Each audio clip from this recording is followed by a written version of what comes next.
People like to celebrate things for fun. We have all sorts of conventions in the world where people come together to celebrate the thing that they enjoy. Typically it's car conventions, bodybuilding conventions, fitness expos, I mean, you name it, gun expos. I mean, there's tons of stuff all out there. One thing that I never actually thought I would ever see is a obesity convention. No, this isn't a convention about getting away from obesity. This isn't a convention about health and trying to embrace a better lifestyle or free resources being available to the general public to improve their health. Quite the opposite. No, what this is an embracing of obesity, and not just the small amount of obesity. I'm talking preposterous, huge, gargantuan people. Today we're going to talk about FatCon. And it might get me a lot of unsubscribes, which I don't know, I guess, sorry. This shit's just crazy. I have to talk about it. And it is exactly everything that you would think it is. A group of really,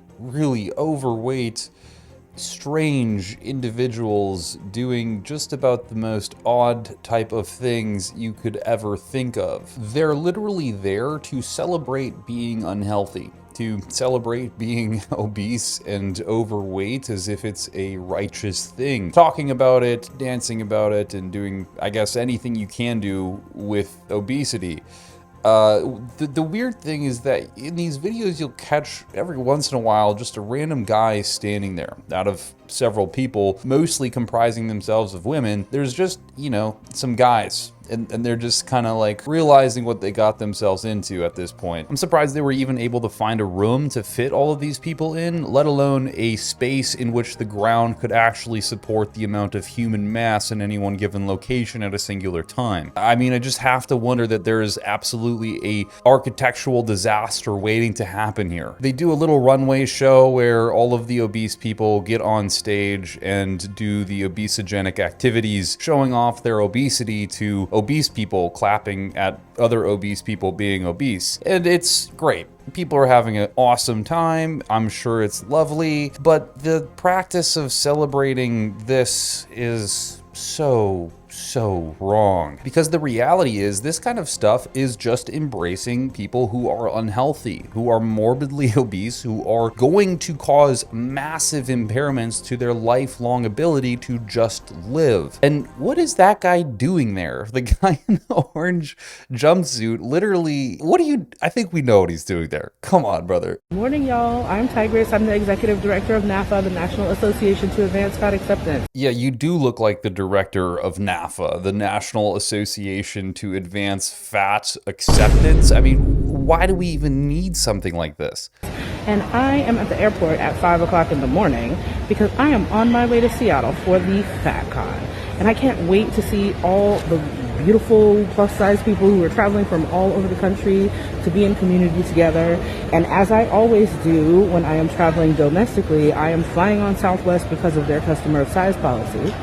But as I have been for many months now since Southwest announced some changes to their seating procedures, I'm feeling a lot of anxiety about the future of this policy.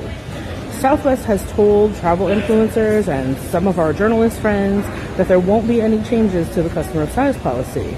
But the problem with that is, if there are no changes, but the rest of the seating procedures change, we don't know how that's going to affect the availability of second seats for people who need them. They even have an accessibility description on the video, which it says this video features an NAAFA Executive Director, Tigress Osborne, talking about Southwest Airlines customers of size policy. Tigress is a fat, black, middle-aged woman with light brown skin and freckles. She's wearing a black dress and a black and white hat and a pink K995 mask. Dude, I can't. Oh, she goes on to say that the Southwest Airlines changing their seating procedures is going to ruin what is the only airline left for fat people, and she's disturbed and anxious because she doesn't know how it's going to work. I just don't understand where this argument comes from. You are going to be sitting in a plane that's fit for biologically normal people, people who aren't morbidly ill, okay? It's not their choice that they're healthy. Well, JK, it is, and it's your choice to be unhealthy. You could simply laterally move your lifestyle over to be slightly more healthy. I don't know, stop drinking calories or something, and then you'd be able to fit in the normal sized seats and you wouldn't have to worry about things such as this when inevitably the airline realizes how much value it's losing in accepting people like yourself and ditches you because they don't care. They care about the paycheck. That's literally all that matters. And of course, this place isn't all just about fat acceptance. They're doing kinky shit as well, and this just looks extremely painful. Someone's in ropes being choked with a obese person on top of them, and they're obese. I can't imagine the amount of strain that's going through their skull with the intracranial pressure caused by the excessive amount of adipose tissue right now. And they're selling tickets for $1,500 to celebrate being fat. I don't think anyone realizes the fact that they're literally just paying someone to celebrate their own downfall, and that person is gaining a large monetary amount of value from them celebrating that. It's just radical. When Postmates delivers 6 times the amount of ice cream you ordered, you have no choice but to share. We're not in the lobby eating ice cream at 11:30. Yep. Are you even at FatCon? I knew my fellow fatties would appreciate some gourmet ice cream, and they sure did. You guys, what's all this trash about? We have to pick up our trash. We can't have all these fatties leaving a bunch of trash. Very demure, very mindful. Very demure, very mindful. Very demure, very mindful. There's absolutely nothing mindful about this group of people except their ability to be mindless with how their body is shaped and what they're doing to it actively as we speak. Hey to our beautiful fat community out there. If you've been on our socials, you've seen we've had a little bit of a popularity spike this past week. Your FatCon team loves this because that means the message of fat joy is getting spread around like glitter in a craft project. That means it's on every surface and you'll find it still stuck to you 3 days later. But we realize this popularity is triggering to our culture and brings out the worst of fat phobia. It's important that you know your FatCon team has been working hours every day to moderate our comment section. It's so important to us that our social channels not contribute to the trauma that our fat community experiences online. So we block every hateful, demeaning, and dehumanizing comment. Now, we only have full control over the posts that directly come from FatCon. We have a little control over the posts that are collaborations with other individuals and businesses in our community. And we have no control over posts that FatCon gets tagged in. That is not to say that we don't want to collaborate and we don't want people to tag us.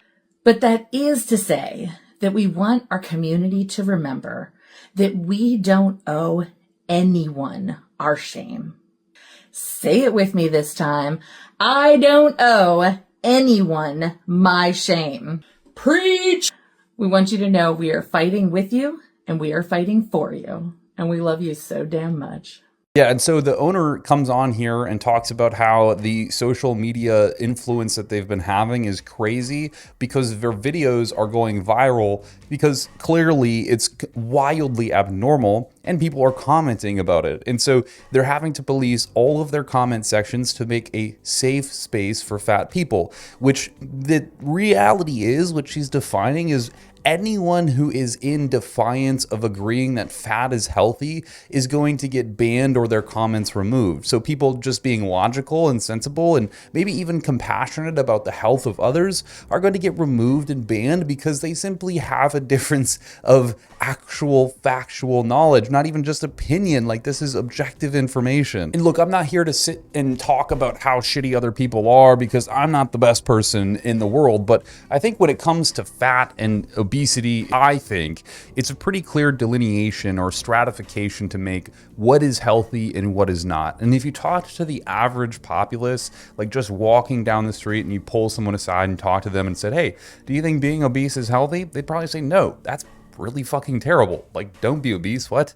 It makes no sense to be celebrating obesity as if it's a good thing. And I get like fat acceptance or being accepted into a group. I don't think fat people should be shunned away from opportunities or people or friend groups, but it doesn't mean that we should accept it and even embrace it, because it is clearly a problem, similar to how an alcoholic has a problem or a drug addict has a problem. They're abusing stuff that is hurting them and in the long run hurting people around them. Simultaneously, it's the same thing here, but with food, and it's completely optional. It's completely changeable. Doesn't matter what your hormones are, your thermogenic rate, the basic science of thermodynamics, will dictate how your body composition will look. If you eat less, your body will be less. And it doesn't matter how hormonally jacked up you are, or even if you have zero thyroid production, which is impossible, but even if you had zero thyroid production, you as a being would still use energy to do everything in your day, and that would be enough energy to lose weight if you controlled how much you ate. This is just a preposterous idea that the fat is healthy and that it's not changeable and that we need to embrace it and make rules in society for people who are fat. No, it's not okay. It's not acceptable. It's not even in the realm of what humans should be. This is a massive issue that's been generated in the 21st century because people have had uncontrollable access to food, and they just seemingly pick the worst of those foods always and forever. It's crazy. Now, I'm all about helping people. So if I could do anything to help these people lose weight, get shredded, get jacked, and feel way better about their lives, I would be loving it. Like, if you could eat healthy, just whole foods, for example, stop drinking calories, working out maybe once, even twice a week, your life would be revolutionized. Because I know what it's like when you eat like garbage and you look like garbage. Your brain can't think correctly. Your body doesn't feel right. It's inflamed. You have edema. Things are uncomfortable. To tie your shoes even can be uncomfortable. Simple tasks become arduous. You don't like that lifestyle. No one likes that lifestyle. So when I see people like this, I feel bad because I know that they've put themselves into this position and it sucks, but yet they are brainwashed by this walled garden to think that this life is immediately better than any other option. It's just so crazy. And can you imagine being one of the people cleaning up after this situation? What the bathrooms look like? I mean, you know you're at FatCon when the escalator starts sweating before you do. That's pretty gross, man. I don't know what it smells like in there, but I imagine I have a slight idea of what it could be. And without just bashing these people, let's talk about some research, because it is very clear, and we get new research on obesity and even overweight individuals every single month. I mean, there's at least 10 to 15 new papers that come out, whether those are research reviews, meta-analyses, or other versions of data. It's out there. Research consistently shows that obesity is linked to higher risks of health issues, specifically cardiovascular disease. Now, the risk of death by cardiovascular disease increases nearly 20 times when a person is obese compared to a normal healthy body weight. Not only that, risks of type 2 diabetes astronomically or skyrocketed. Cancer risks, yep, you're at about a 10x risk there. It's not about shaming people, and I get that, but clearly this isn't something we should be embracing. And I'm not saying that being overweight or obese makes someone a bad person, but what it does is clearly make a person unhealthy and risk dying, which doesn't just impact them, it doesn't just impact their small community, it impacts the entire infrastructure of our healthcare systems, of our economic environment. These things are more big, pun intended, than the individuals who are partaking in this activity of being obese for fun. And the funny thing is, even if one of these people is convicted on explaining how obesity isn't unhealthy, let's just ask ChatGPT, for instance, and see what it says. I think every general intelligence, which is far more intellectual than any human being could be, with the vastitudes of amount, there's so much information they have access to. And even those general intelligence models still claim to say, yeah, based on research, pretty clear, you don't want to be obese or even overweight. I don't know, the way I look at this, it's like you have a couple options here in life. You can live a absolute catastrophe filled situation that you're simply just reacting to 24/7, tumbling into, and it's almost like this black hole that you can't escape. Or you can take control of your life and actually hold the reins to where you want to go and be responsible for that. Yeah, you can't control everything in life, but you can control one thing, which is where you put your body and certainly what you put in your mouth for the most part. And that alone can lead you away from obesity and provide you with way more choice in life. I don't want to be the person that has to depend on things like insulin 24/7. I don't want to have to be the person who depends on going to the pharmacy every week to get my prescription of metformin or whatever the hell else they're trying to use. I don't want to be the person that has to have certain policies be in place with airlines so that I can travel, be locked into a country because international flights don't accept me. That sounds horrible, and it's done all by them. If you could just step away for a moment and realize that the life you live while you're preaching acceptance and happiness and embracing it traps you massively into this deep, dark black hole where you are limited to all experiences of the human experience. You don't get to give the life that people do already get to have. You simply are stuck. And that doesn't sound enjoyable, even if we take out the fat part being unhealthy. What part of life are you truly missing out on because you're overweight? What do you guys think?